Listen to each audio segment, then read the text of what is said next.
Ngayon, si Inad po. Oh, inay. Yan po si Inad. Yan. Ay. Maganda. Makondito, inay. Ay, sus. Kung kayo sumama, di. Naku, hindi lang kayo may kita. Masaya pa kayo. Eh, kayo eh. Oh.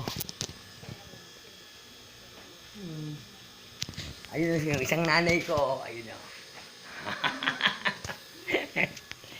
Ang ayos na negosyo dito na Inad. Ah.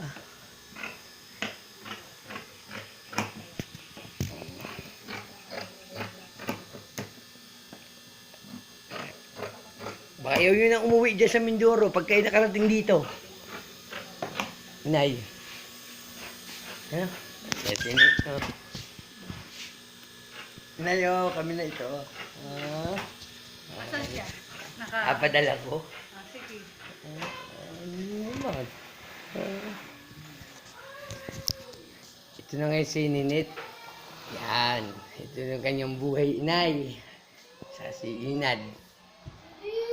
Galing, no?